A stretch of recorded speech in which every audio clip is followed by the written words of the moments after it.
तीर्थों का प्राण, भारतीय जनजीवन की आत्मा गंगा।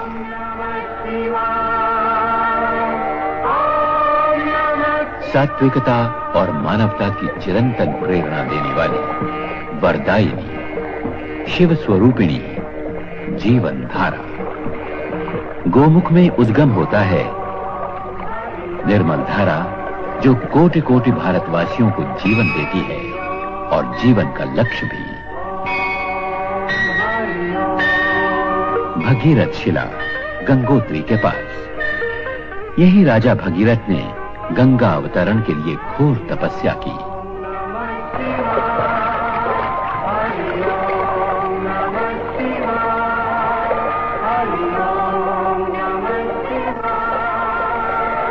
त्रिशूलधारी शिवशंकर मानो गंगा को आशीष दे रहे हों, तुम्हारी यात्रा सफल हो, सुफल हो।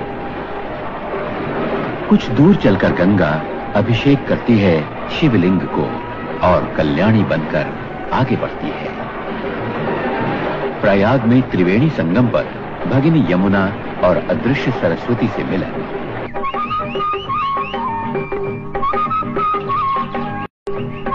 संगम का सूर्योदय सर्वोदय के पथ को, मनुष्य के अंतरतम को आलोकित करता सा लगता है।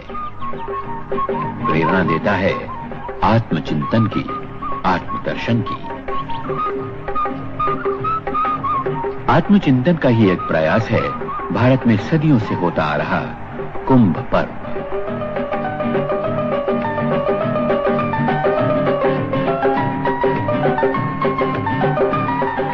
कथा है कि देवों और असुरों ने मिलकर समुद्र मंथन किया। जब अमृत कुंभ प्रकट हुआ तब विवाद हुआ, संग्राम हुआ। इसी संग्राम में कुंभ से 12 स्थानों पर अमृत बिंदु छलके। इनमें 4 स्थान भारत में हैं: प्रयाग, हरिद्वार, नासिक तथा उज्जैन। समुद्र मंथन है रूपक आत्म मंथन का। इसी उद्देश्य से प्रयाग तथा हरिद्वार में हर 12 वर्ष बाद कुंभ और अर्ध कुंभ संपन्न होते हैं। नासिक तथा उज्जैन में सिंहस्थ का आयोजन होता है। कुंभ में 3 करोड़ से भी अधिक यात्रियों के आने का अनुमान था। सूर्योदय के पहले से ही अपार जन समुदाय पवित्र संगम स्नान के लिए उमड़ पड़ा। स्नान का शुभारंभ साधु संप्रदायों और अखाड़ों के शाही स्नान का एक सुनिश्चित क्रम निर्धारित है। साधु संतों और अन्य यात्रियों के लिए अलग अलग प्रशस्त मार्ग बनाए गए थे।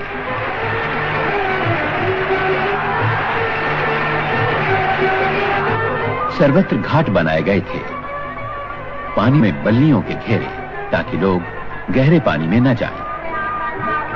सेना के जवान, नौसेना के गोताखोर और नौकाएं तथा निगरानी दल बराबर सतर्क रहे कि कोई डूबे नहीं। बड़े बूढ़े, बच्चे, नर नारी, लक्ष लक्ष यात्रियों ने स्नान किया। बर्फ जैसी शीतल धारा, लेकिन न झिझक थी, न भय था, न सिहरन। मकर संक्रांति के पर्व में लगभग 40 लाख यात्रियों के आने का अनुमान सही रहा।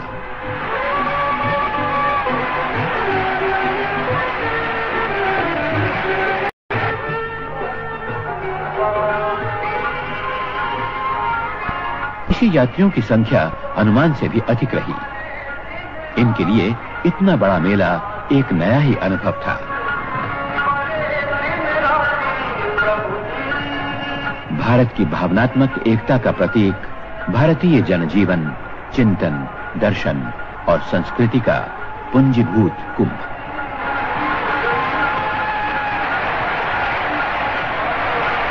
जनजागरण और नवचेतना का महान संदेशवाहक।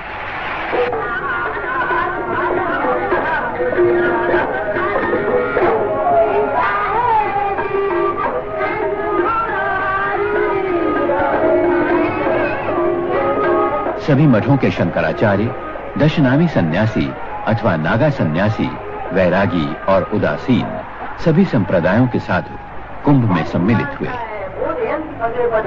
शिक्षा दे रहा है कि देव तुम तो हमारी जैसी कथा हो जाएगी, भर लो सब आज तक भजन करो और मेले की कुछ दिलकश झलकियां। महिलाओं को चूड़ियों का ऐसा रंग भंडार और कहां मिलेगा।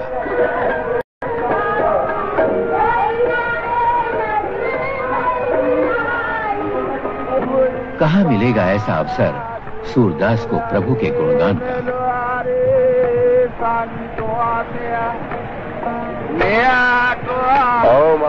कुंभ नगर में हजारों यज्ञोपवीत धारण संस्कार संपन्न हुए। मन में ये भावना कि संगम जैसा स्नान और कुंभ जैसा पर्व शुभ संस्कार के लिए इससे शुभ योग और कौन सा होगा।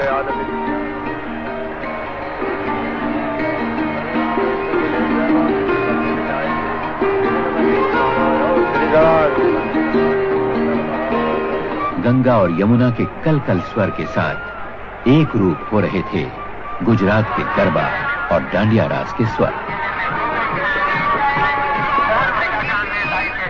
संगम पर सभी प्रदेशों का भक्ति संगम हुआ सा लगता था। भारतवासियों की शताब्दी की कसौटी पर परखी हुई अचल आस्था और अटूट श्रद्धा का साक्षात्कार। दूसरा स्नान पर्व पौष पूर्णिमा 21 जनवरी।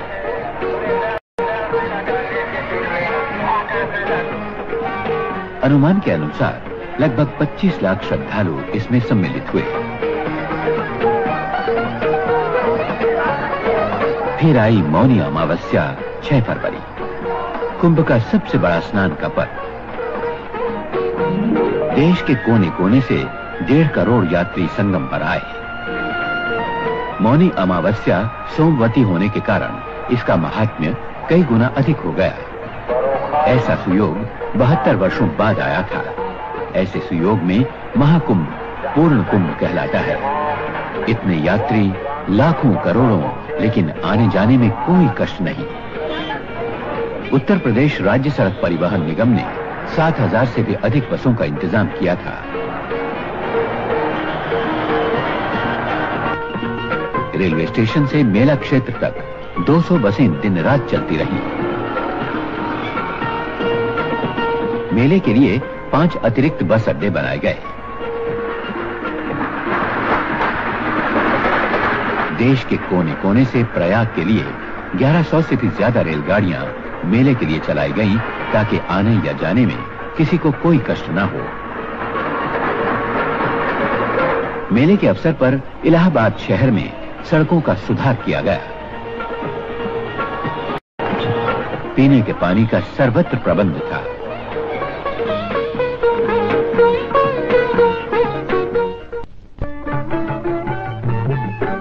राशन की दुकानें हर सेक्टर में खोली गईं। तुरंत राशन कार्ड देने का इंतजाम किया गया। कल्पवासियों को कार्ड दिए गए।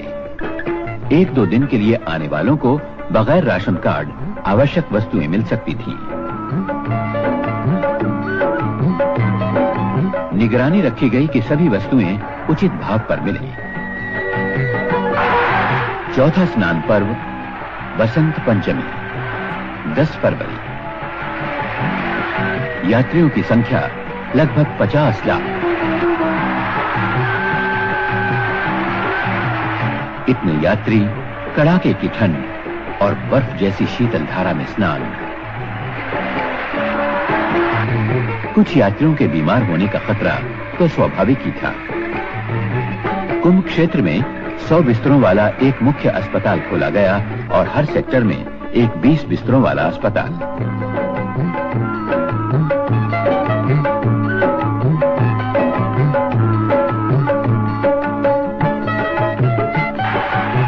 कुंभ नगरी का दृश्य अलौकिक सा लगता था।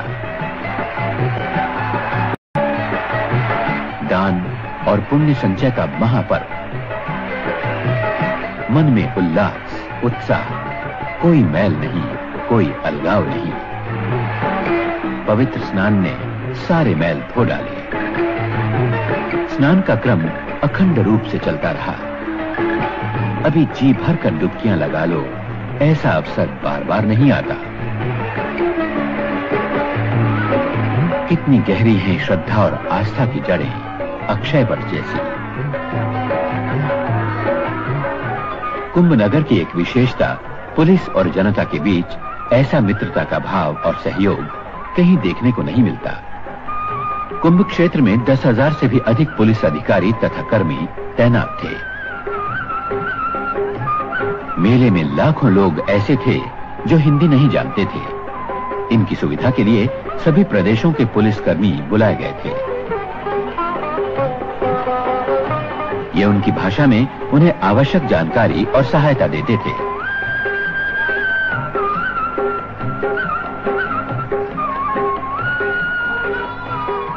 कुंभ नगर का एक खास आकर्षण सूचना एवं जनसंपर्क विभाग की प्रदर्शनी।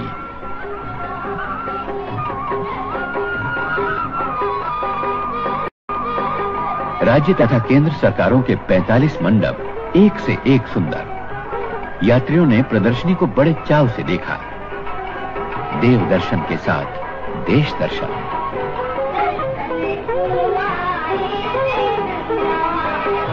सांस्कृतिक कार्यक्रमों का भी आयोजन किया गया। विशाल मंच, 5,000 दर्शकों के बैठने का प्रबंध।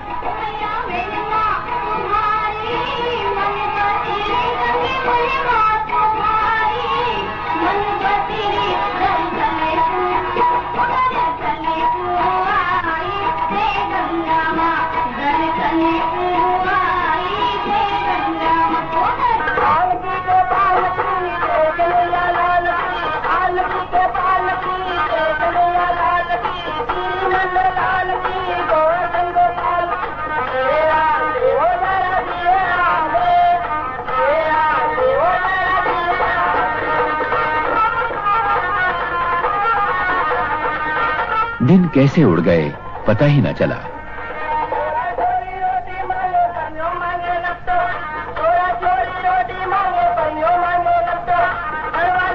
बीस जनवरी आई, माघी पौर्णिमा।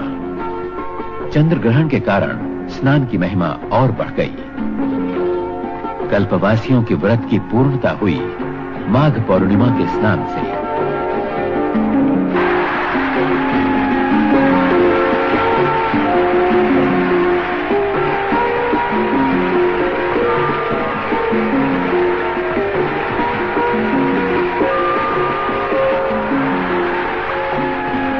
पूजा पाठ, मंत्र जाप आदि में यात्री लीन थे। कोटि कोटि यात्री, उत्तर और दक्षिण के, पूर्व और पश्चिम के। किसने बुलाया इन्हें अपने घरों से इतनी दूर?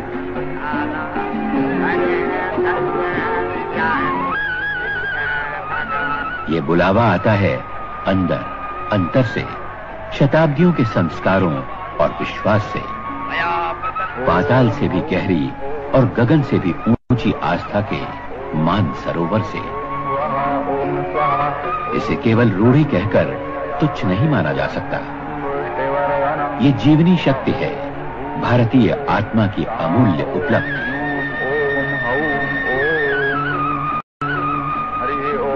साधु संतों के शिविरों में होम हवन आदि का क्रम निरंतर चलता रहा।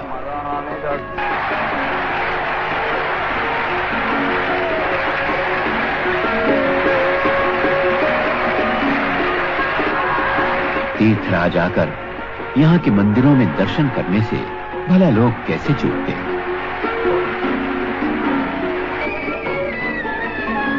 प्रसिद्ध हनुमान मंदिर, पातालपुरी, शंकर विमान मंडपम आदि सभी मंदिरों में दर्शनार्थियों ने मनोभाव पूर्वक दर्शन किए।